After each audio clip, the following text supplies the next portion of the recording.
Jangan kaget ya kalau di Indonesia akan ada hujan salju. Sekali lagi, jangan kaget kalau Katulistiwa akan bersalju. Memang Sontoloyo ini nyeleneh informasinya. Banyak yang bilang ngawur atau ngayal. Namun kalau bicara ada fakta dan data yang berbeda sumbernya dari berita-berita mainstream, Anda harus mulai berpikir. Penyiaran berita mainstream hampir semuanya dikendalikan globalis dan negara adikuasa yang punya agenda propaganda. Maka informasi yang diberikan Bosman jadi terlihat aneh dan ngawur karena memang berbeda sumbernya dengan berita mainstream. Kembali ke climate war atau perang cuaca. Bukan saja perubahan cuaca ya, altered weather. Perang cuaca akan membuat arus angin dunia berubah. Bukan sekedar climate change atau perubahan iklim karena kebodohan dan kecuekan manusia rendah kepedulian alamnya saja yang membuat dunia semakin panas. Bukan, ini lebih kejam lagi. Jauh lebih kejam dari perbuatan Rangga meninggalkan cinta tanpa pesan. Namun ini adalah perbuatan manusia egois, pemimpin egois, negara besar egois, dan globalis cabal egois, yaitu para Thanos yang ingin menjadi penguasa, turun tangan dengan sengaja memasang alat menggeser angin. Cuaca terganggu keseimbangan alam secara global. Inilah yang kita wanti-wanti. Apa yang akan terjadi setelah pandemi virus berkepanjangan? Manusia ditimpa masalah lagi dengan cuaca yang kacau hingga tumbuhan tropis bisa mati, makanan bisa langka. Food war terjadi setelah climate war. Kali ini efeknya lebih mematikan dari pandemi COVID. Center ekuator bergeser, tengah bumi bergeser terhadap matahari. Dunia koplak sampai manusia sadar bahwa kita punya common enemy atau musuh bersama, yaitu alam yang tidak dipelihara. Seperti tubuh manusia tidak dipelihara di usia senja, berbagai penyakit dideritanya. Ternyata sahabat, ada fakta lain kalau kita ingin membalik semua keadaan tersebut. Banyak buktinya. Misalnya, ada seseorang di usia 65 tahun baru mulai hidup sehat. Di usia 80 tahun usia biologisnya, tetapi body age-nya seperti orang berumur 30 tahunan karena dirawat dengan baik walaupun mulainya dari umur 65. Dia makan sehat, olahraga, dan lain sejenisnya. Sekali, padahal selama 65 tahun hidupnya berantakan, namun ketika diputuskan berubah 180 derajat, balik arah, semua bisa jadi muda lagi, sehat lagi. Dunia pun sama. Selama ini dunia tidak dirawat oleh manusia, maka penyakit bumi itu banyak. Hal inilah yang membuat bumi menua dengan cepat dan menjadi renta. Tapi bukan tidak bisa disembuhkan. Bisa, selama kita semua sepakat berjuang memperbaiki. Indonesia di tahun 2045 adalah pemimpin yang akan memimpin perbaikan alam dunia ini semua. Untuk itu, New Mind selama 24 tahun ke depan hingga tahun 2045 akan pegang kendali utuh, menyelesaikan masalah dalam negeri dan luar negeri, menyetop kegilaan Amerika dan Tiongkok, serta menyetop globalis cabal. Ini bukan impian kosong. Ini mungkin impian segelintir orang awalnya. Namun ketika 1 juta orang percaya, akan jadi collective belief. Ketika 10 juta orang pertama, kekuatan keyakinan makin besar. Dan ketika 100 juta orang percaya, maka Indonesia akan bergetar. Ketika 270 juta orang Indonesia percaya, Indonesia menang. Dan ketika 1 miliar manusia percaya, dunia semakin sehat. Ketika 5 miliar manusia sepakat, maka dunia damai selamanya. Saat ini, silahkan kalian percaya dengan pejabat yang mendukung penyedot nikel dari tanah air tercinta ini hingga 3 tahun ke depan, supaya musnah cadangan nikelnya. Silahkan dukung. Tapi kalau mau Indonesia baru, dunia baru, siapkan konsep bernegara yang membuat Indonesia akan menjadi negara superpower. Ubah pola pikir lama dan semua pejabat incumbent, termasuk yang mencalonkan di tahun 2024 yang dari incumbent. Mereka semua pikirannya lama. New Mind, siap!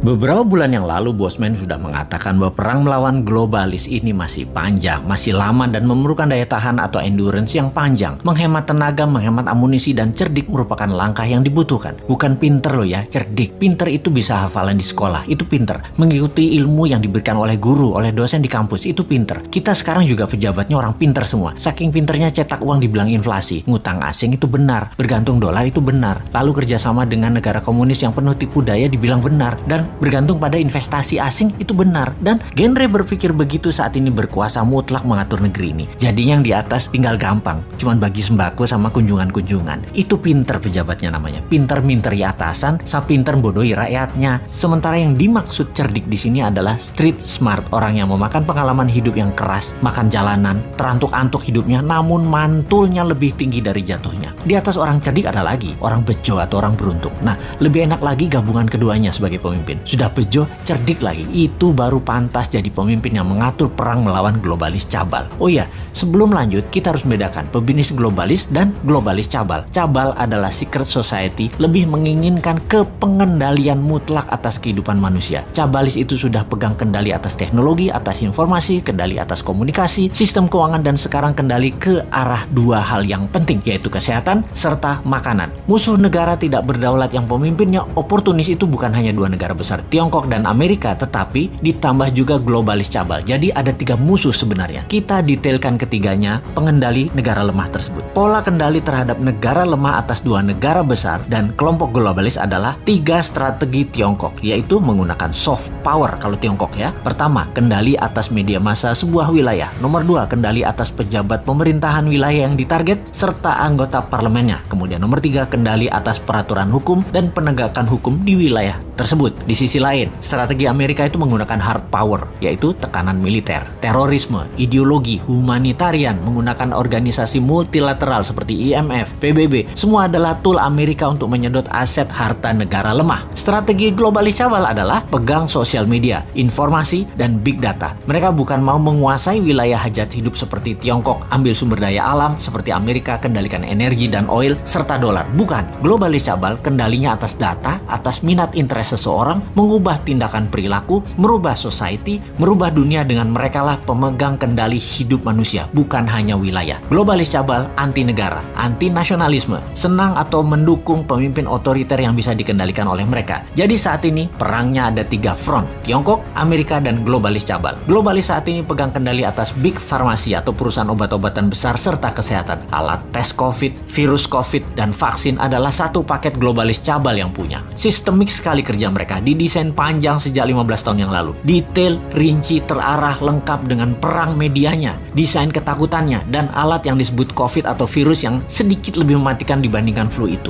Bahkan vaksin buat para petinggi big farmasi atau elit globalis cabal beda dengan yang dikasih ke masyarakat. Pastinya yang di masyarakat itu mengandung merkuri. Ini kata data intelijen pertahanan internasional loh ya, mudah-mudahan data ini salah. Vaksin globalis paling nggak suka dengan imunoterapi atau imunodulator, peningkatan imunitas yang dipakai untuk melawan mereka. Karena tidak bisa didata, tidak bersertifikat. Mereka globalis cabal yang perlu bukan hanya vaksinnya laku, PCR antigennya laku, sebaran virusnya cepat dan meluas, tapi data itu tidak kalah penting bagi mereka. Globalis menyarankan pakai masker dan lockdown di banyak wilayah sesuai dengan saran versi globalis. Semua sudah dibuat protokolnya sehingga efeknya perangnya panjang. Ada yang improvisasi misalnya pakai imunoterapi lokal, lockdown ringan bergantian, ekonomi jalan biasa, pakai data center satelit sendiri, komunikasi pakai tool negara tersebut sendiri, sosial media punya sendiri, negara tersebut nggak akan rubuh, ekonomi jalan dan COVID musnah dalam sekejap. Anti saran globalis dan melawan mainstream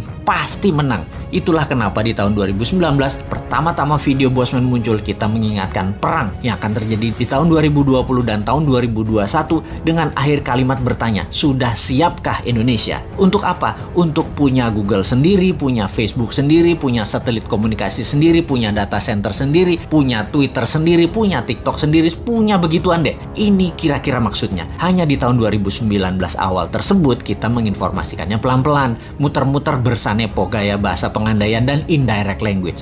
Ternyata nggak paham gaya bahasa beginian. Wes, Jawa Timurane Bosman metu tak sikat pol saiki. Faktanya perang pandemi ini panjang, 2025 baru bersih. Dan bukan karena virus solusinya, tapi natural herd imunitas solusinya. Terpapar banyak dan sembuh pakai imunitas diri sendiri dibantu booster multivitamin dan mineral. Kemudian perang apa lagi yang akan terjadi? Yaitu perang cuaca atau climate war. Sudah sejak tahun lalu dimainkan. Dan kalau yang ini Rusia ikut bermain. Selain globalis cabal Tiongkok dan Amerika, Amerika di belakangnya negara sekutu, terutama G7. Mulai nyadar sekarang di mana-mana hujan juga banjir. Kata-kata puitisnya adalah bagai hujan di musim panas. Jadi kenyataan benar karena ya direkayasa cuacanya. Masihkah tidak sadar juga setelah pandemi, maka kesengsaraan lain akan terjadi, yaitu kelangkaan pangan. Sudah siapkah kita? Atau seperti 2 tahun ini, walau sudah diingatkan tetap aja menjalankan semua seakan-akan seperti anak SD gambar pemandangan 2 gunung, matahari, dan sawah. Wapokmu kapan?